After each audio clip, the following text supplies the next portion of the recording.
When it comes to watch collecting, where do you buy your watches? Okay, the AD, maybe the gray market, maybe the used market. Well, chances are if you've been in this hobby for any length of time, you probably have some experience with all of the above. Well, today we're gonna focus solely on the used market, and guys, there's nothing wrong with buying watches used. I've done it multiple times. But there are a few watches that are absolute nightmares when it comes to buying them pre-owned. It's 2 o'clock on the button. Let's get down to business.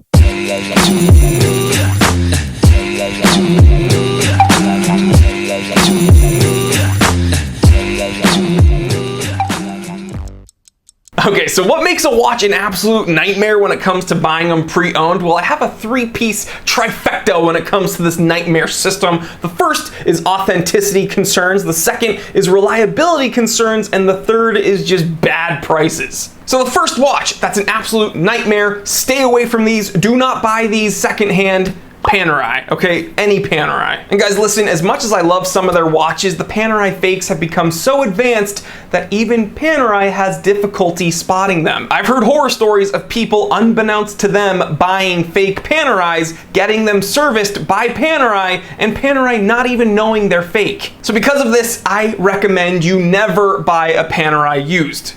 Bummer. The next watch that is an absolute nightmare to buy secondhand is a Seiko 6139, any of those variants from any of the years. Total horror story. Buying these nowadays is a total headache. Bottom line, there are so many hodgepodge Franken watches out there that it's very easy to spend a lot of money on a watch that has pretty much no authentic parts. Now guys, I made an episode, everything you need to know about the Seiko 6139, so click that and watch that episode. Ask questions, take your time, read, do research, and you're probably going to spend a pretty penny getting an all original Seiko 6139, but it'll be worth it. So guys, if you're a new collector, if you're new to this hobby, again, the Seiko 6139 and all those different variants can be a total nightmare to buy them secondhand. The next watch that's a nightmare to buy secondhand is any Omega with the 1020 movement, okay? Now, I have a Seiko 6139, I put that on the nightmare list. I have a Panerai, I put that on the nightmare list. I bought the Panerai new though. And I also have an Omega with a 1020 movement that is on my nightmare list. Why do I keep doing this to myself? Now guys, luckily, knock on wood, it's giving me no problems, okay? It is perfect, it's right as rain, it is just a gem. Watch tonight, it's gonna break. Nice one, Jory. But just because I have really good luck with mine, it doesn't change the fact that the 1020 movement is incredibly finicky. The gears that change the day date, they sometimes bind up, they sometimes slip over each other, and it can be a total nightmare when it comes to servicing. So everyone recommends that you keep that watch running, you keep it mobile. I always have it on a winder when I'm not wearing it. I don't want it to die because resetting it is when the gears tend to bind up and slip. So I'm not gonna say never buy an Omega with a 1020 because again, there's some really cool ones out there. Mine is one of my favorites, but you gotta take your time, you gotta do your research, and you got to find out the service history on these watches. Please do not be an impulse buyer. Take your time and find the right one, and it'll save you a headache down the road, I promise. Okay, I just realized now that I'm doing this video, the watches I put on this nightmare list, I own, let me see, I own almost all of them. Panerai, Seiko 6139, an Omega with a 1020 movement, and an SKX. That's right, SKX 007. Do not buy these secondhand, guys. Don't buy these used. Listen, you guys know I love the Seiko SKX. I have one on my wall right there, but the fact is, they have absolutely wonky prices online. Okay, brand new, you can get a Seiko SKX 007 for around $200. But when you go on eBay and you see some of these listings, $250, $283, $249.99, and these are used, okay, opened, out of the box. People are so silly, okay? They're gonna buy one for $200 and they're gonna try to upsell it. It doesn't make sense to me. It is an amazing watch, but it's very, very hard to recommend buying one pre-owned when they're selling $283? Which brings us to the last watch or group of watches that I recommend not buying pre-owned. These are absolute nightmares. And guys, I don't own any of these, okay? The Panerai, the Omega, the 6139, and the SKX, that's my bad, okay? I own those. But these, I will never, ever, ever, ever, ever own tags, okay? Tag Heuers, specifically the Tag Heuers from the 1990s. Here's what's going on, okay? And it takes 2 seconds to go on eBay or any other site and see what people are listing these at.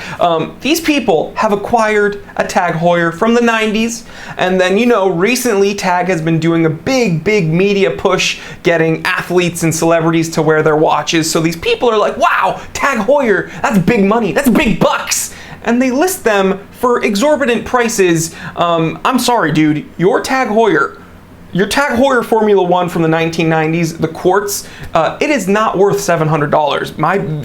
My apologies. Now guys, it might be obvious to you watching right now, you're looking at these 1992 Formula 1s or these Aqua Racers or whatever these stupid quartz tags are. You're looking at pictures of them and you're like, wow, these are hideous. There's no way I'm gonna spend my money on these. Well, the unfortunate truth is that I get a ton of new watch collectors in this channel, okay? I love it. I love it. My whole purpose on this channel is to share my passion with other watch enthusiasts and other new watch enthusiasts, okay? I make these episodes to maybe give someone like a piece of my information that I've acquired. And I don't know everything, but okay. I get a lot of young dudes and girls sometimes writing to me on Instagram and being like, okay, Tag Heuer, that's a big name. I want my first impressive watch. Does this listing look good? Should I buy it? Blah, blah, blah, blah, blah. No, do not spend hundreds and hundreds and sometimes thousands of dollars on these really kind of crummy tags, especially like a 1992 Formula 1 quartz movement. No, do not spend your money on that. Save it or put it towards something else. Please, absolute nightmare, do not buy these. So in conclusion, should you buy a Panerai pre-owned? No, never. The fakes are just too prominent, too prevalent, and too advanced. Should you buy a Seiko 6139 pre-owned? Well, you're gonna have to because they don't make them nowadays, but that's a watch that can be a nightmare, it can be a headache. Just, you gotta really take your time and know what you're getting into. And so yeah, that's on the list. Seiko SKX, I think everyone should own these watches. I think it's an amazing watch. It's kind of have a fetish for the Seiko SKX, but don't buy them pre-owned, okay? Because they sell them for more than you can get them new. So just buy them new. And I don't know what these people are thinking. Oh, I'm throwing in an extra strap, so that's, you know, $83 extra. No, I'm sorry. And then tags. Don't even buy a tag new, okay? Don't buy a Tag Heuer new. You're wasting your money. So definitely don't buy them pre-owned. Never. I almost wanted to cut the episode right now because I was thinking of Tag Heuer. But yeah, guys, hopefully this helped someone out. Hopefully this helped some newer watch enthusiast that's looking to pick up their first watch.